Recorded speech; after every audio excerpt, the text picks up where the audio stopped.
For this workshop, we are going to learn how to make Bitmoji classrooms and how to use them to reinforce what we're teaching in our physical classrooms. So I'm going to quickly show you two of my favorite types of Bitmoji classrooms. The first kind I view as kind of a library or a collection of materials to help reinforce an idea or concept. On these, the students can explore and kind of click around and do a variety of activities, kind of like a choice board, in order to reinforce a concept that you're working on. The second type of classroom I'm going to show is an escape room. This is more like a story. It's a guided, interactive lesson that the students have to complete to escape, or in my instance, get a code to help their music teacher escape from the escape room. So without further ado, here is an introduction to Bitmoji style classrooms. We're going to start with the first of the two types of classrooms I described, the Informational Classroom. So I start out with a hallway. I teach K through 6 music. For the lessons this week, really I could divide the content exposure up between K through 3 and 4 through 6. There's nothing on these that a student is going to get into and be too overwhelmed by going through the wrong door. Obviously, these are rather large grade chunks, but the materials inside each door really can relate across the board for those grade levels. And if a third grader goes through the 4th through 5th grade door, nothing there is going to harm them. Nothing there is going to be too hard for them. In fact, I'd encourage them to explore both classrooms if they had time, but that's beside the point. Let's go back to the 2 doors. Right now, I'm going to click the K through 3 door. So this is a rhythm classroom.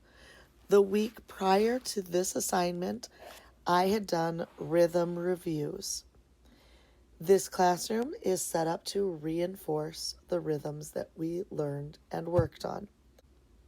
So at this point, a student could do one of 2 things.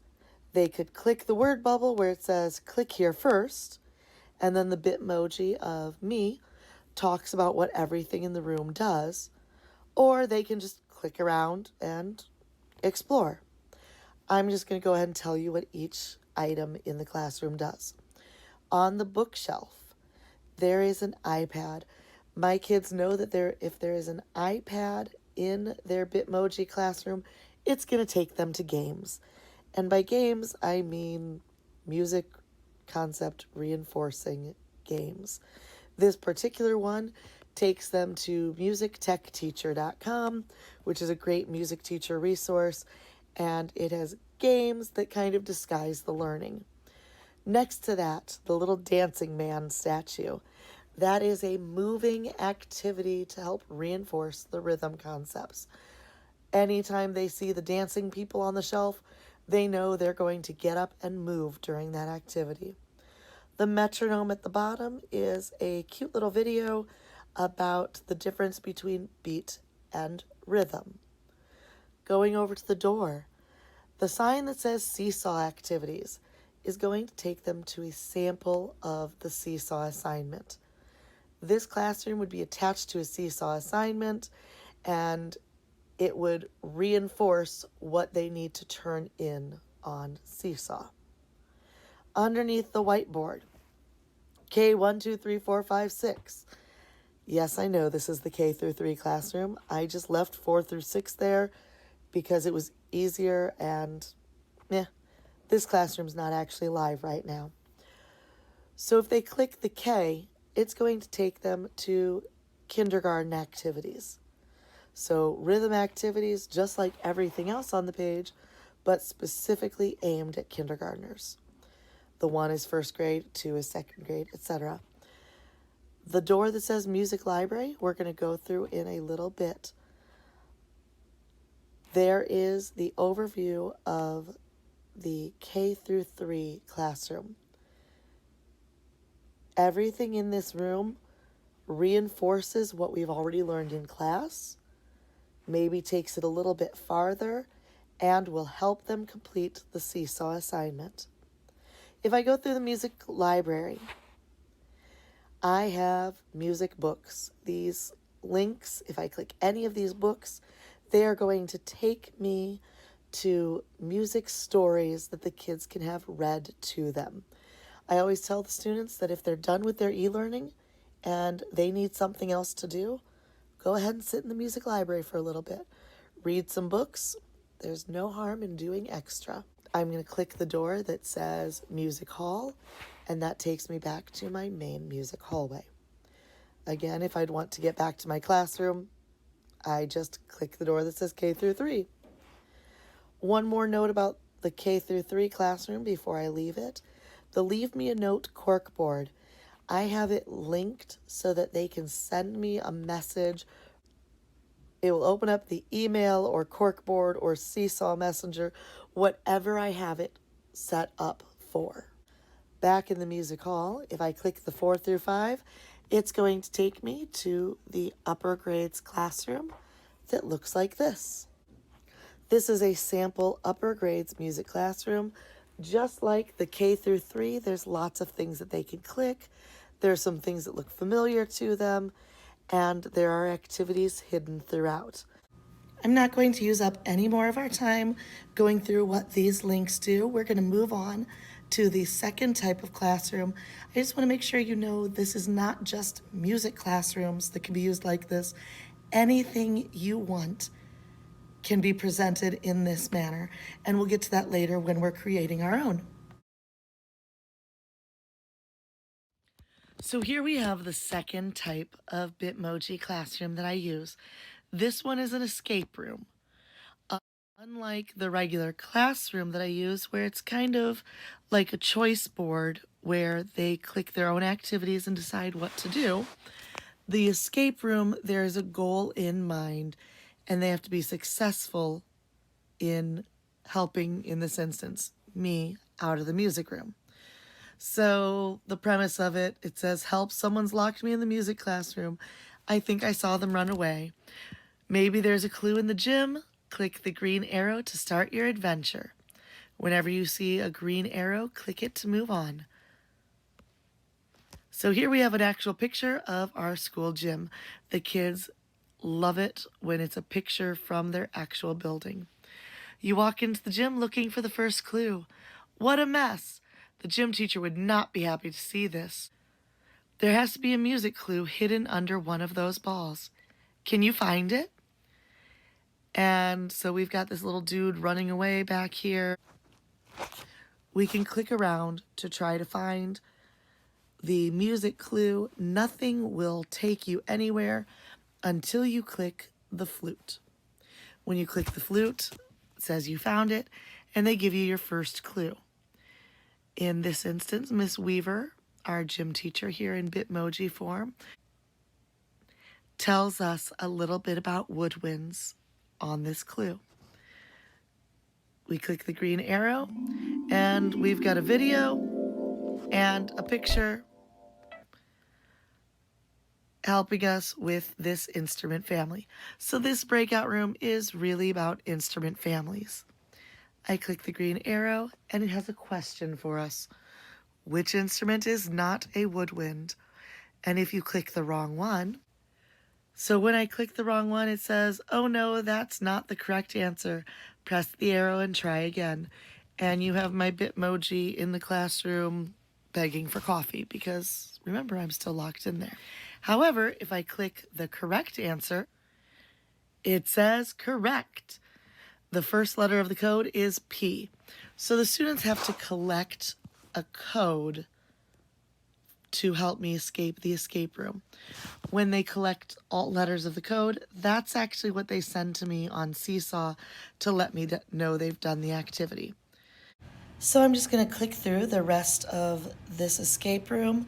Notice there's different types of questions that they're getting asked, different information, and by the end of this escape room, they will have the code and they'll have basic background knowledge for the instrument families, which is the unit that we're now moving into.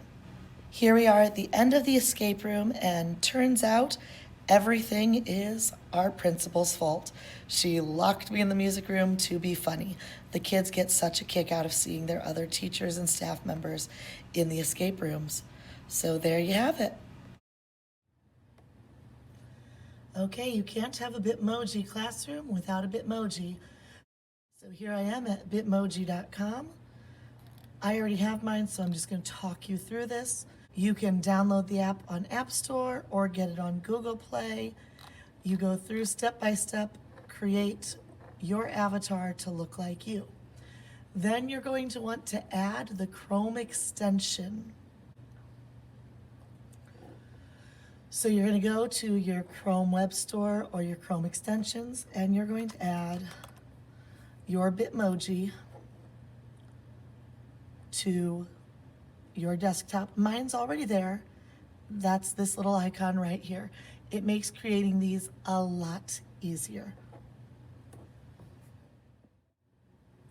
Now that you have your Bitmoji set up and ready to go, we're going to build our classroom. Now, if you're not on the creative side and you don't want to waste your time with the decorative part, you can go to our friend Teachers Pay Teachers and type in Bitmoji Classrooms. And you're going to get a ton of pre-made editable classrooms that you can purchase. Now, there are some people that are posting them for free. You can grab a classroom that way, or you can completely customize it on your own. So I'm going to show you how to do 100% customizing on your own. But again, if you don't want to do this part, there are plenty of free options right here for you. All right, and now what you've all been waiting for, we're going to start making our own classrooms. I am back at my Google here, and I am going to open up Google Slides to open up a brand new blank presentation. I don't need a theme, so I'm just going to close that off so we have the space. You are going to want your slide completely blank because we're doing it more like a picture than an informational slide. So since we don't want titles and subtitles, we're going to go to Slide. We are going to go to Apply Layout and select Blank. Now I'm currently working on my desktop. Your iPad might have a different way to get around all that. Again, there are lots of tips and tricks, shortcuts, and different ways to do things. I hope that in our comments we have a conversation about that. But in the meantime, I'm going to show you one straightforward way to do it all. So to have a classroom, we need a wall and floors. We can go to Insert, Image, Search the Web. If you are on your tablet, your iPad, it will not give you this option, but you can always search Google, save the image into your photos, and get it from your photos instead. Clicking Search the Web, wall and floor background. And it's going to give you plenty of options. Once you find one you like, you double click it and you put it in your slide. Grab the blue squares to stretch it to the size that you want. Remember, if you grab the corners, it will keep your picture in scale to itself. It won't stretch or skew it. If you drag the sides, it's going to smush or stretch it.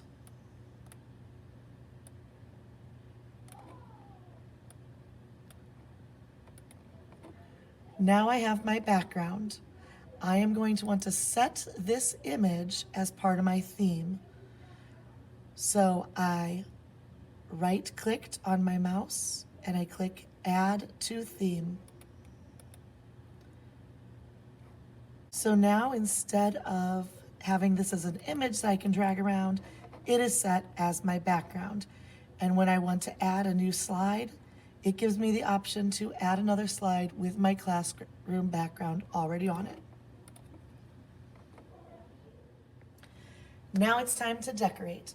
There are lots of ways to get things for your classroom. Go through Pinterest, save all the things you wish you could buy for your classroom and throw them in there. Take pictures of your actual classroom and add them to it. Whatever you want, the sky is the limit. The first way to add an object, you're going to go to Insert, Image from the web,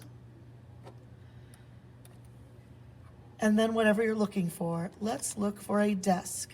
Very important, you want no background. Most of these are going to be without background. So if I want this lovely desk, I double click it. It throws it into my classroom. I'm going to resize it, and when you're done with this step, make sure you add it to your background. That way, whenever you open up your classroom, you don't have to redecorate. Now I'm going to speed up the video a little bit and just finish decorating my classroom, and then we'll move on.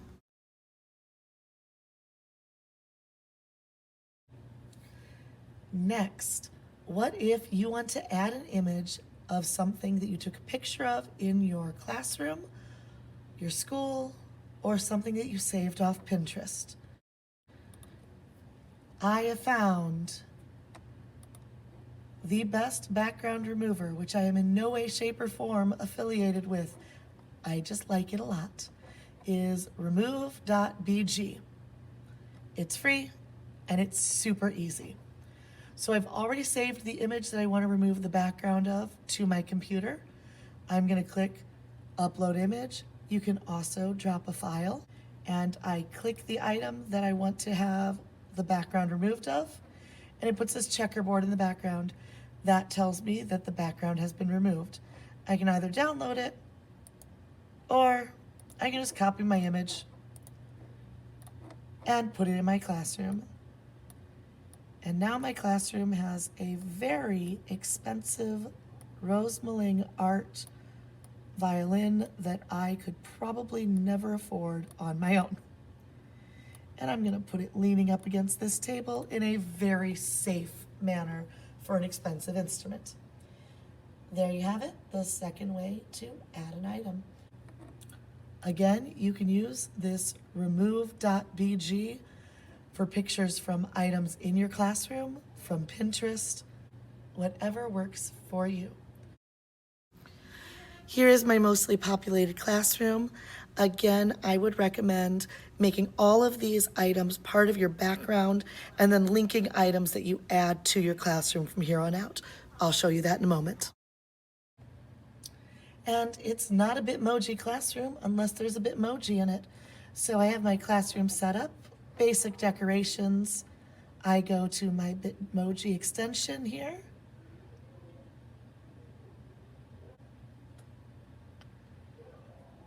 And depending on what I want her doing, I can search Bitmoji, have her playing the drums, drinking coffee, spitting coffee out.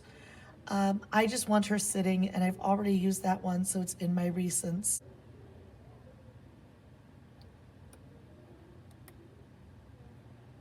I can double click it or drag it to put it in the room, and then size her appropriately.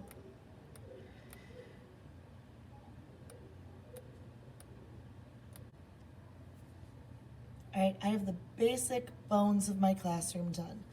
This next step is something that I like to do. just to prevent students from accidentally clicking on the classroom and it taking them to one of your next slides. So you don't have to do this step. There are other ways to do it, but this is the easiest way to make sure that the only way they can get to your second slides or third slide that we're going to create later is by clicking the right items in the classroom. I'm going to insert a shape. I'm going to draw a great big rectangle covering up everything. I'm going to make sure this is on my top layer. So when I go to arrange and order, it's not going to let me do it because it's already front, but I want to make sure that it is the front layer. Then I'm going to color it transparent and the outline transparent. Then I'm going to link it. I'm going to link it to itself or to this page. You can either right click and go to link, or you could click the link icon right there. I'm going to link slides in this presentation and slide 1. So now, if I have a slide 2 with an activity here, they can't, in presentation mode, click and get to it. Normally, a click of the mouse or a tap of the iPad would move you on to the second slide, but now that can't happen. Now to add the items that link you somewhere else. I already have that invisible square placed, so now the items that I place above that are going to be items that I can click on. So first item I'm going to add is the iPad. I already showed you how to add an item. Remember, insert image, search web, or upload pictures that you've already downloaded. I have my iPad here. Then I need where the iPad's taking them. In this case, I want them to go to the quizzes and games on Music Tech Teacher, specifically Instrument Millionaire. I've got the game open. Copy the website. Click the iPad. Click the link icon. Paste my website and apply. Now, when my classroom's in presentation mode, they can click anywhere. It won't take them to anything unless they click a linked item. The iPad takes them right to the game that I want them to play.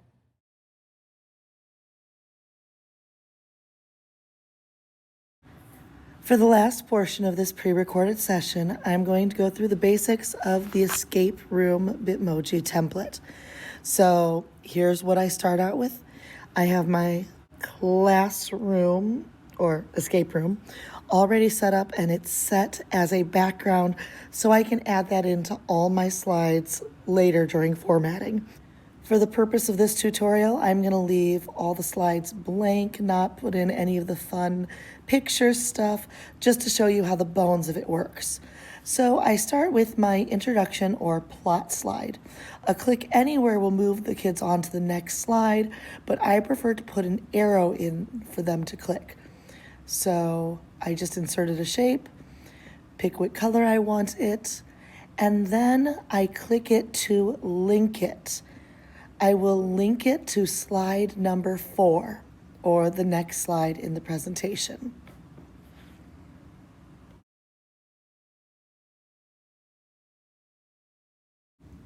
Now that that's done, we're moving on to the next slide. This is an information slide. This is where you can add videos of things you want them to watch, websites that you want them to search for a piece of information on, or maybe some games. Again, I'm going to add an arrow for them to click to move on. Later on, I also type on all these arrows that they click there to move on in the adventure. Next is where it gets a little bit interesting. We're going to the first question slide. So on this slide, we're going to need it to take us to a different place if we select the correct answer than if we select the incorrect answer. So my question here with option 1, option 2, and option 3. Option 1, I want to be an incorrect answer, so I link it to my next slide, slide 6, which is the incorrect answer. Option 2 will be an incorrect answer as well. I do the exact same thing. And option 3 is the correct answer, so it needs to move on to slide 7 so I can continue in the quest to find the code. Now, I forgot to do this during recording, but it's a very important piece on these question slides. You need to add one of those invisible squares linked to that slide so that if they click somewhere other than the correct answer, it won't take them anywhere. Now, if they selected the incorrect answer, we want them to be able to get back to the question slide and try it again. So first, I'm going to take and block off the whole thing with that invisible square that I showed you earlier on. This way, they can't just click and have it move on to the correct answer. I have it linked to slide 6, so anywhere they click just takes it back to this slide. And then I'm going to add a shape to become the button for them to click to go and have a second chance at the question. And that one I will link back to slide 5 where the question is. Now I'm going to speed this up and show you how I would finish up this escape room. I will not be doing a talk through of this, but if you have any questions, save it for at the end, and I will go over as much as I possibly can. Enjoy!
Just a few parting tips as we end this professional development. Keep in mind that students can become overstimulated by a too active digital classroom. Decorating is my favorite part of these, but make sure most of your items are as functional as possible. When copying your Google Slides into Seesaw or Canvas, you can change the word edit in the URL to present, and the slides will open automatically in presentation mode for the students. You can add buttons to record audio to your classroom and videos, but the iPad version of Google Slides is not as user-friendly to do this as other versions. This was part of the tech problem today. Google claimed this is an update that they hope to make in the very near future. While I did not do this in the templates shown here today, I'd recommend labeling items with what they will link you to. For example, the iPad saying that it's going to take you to fun music games. Finally, you can also embed your Google Classroom to your Google site. The steps to do this are typed out below.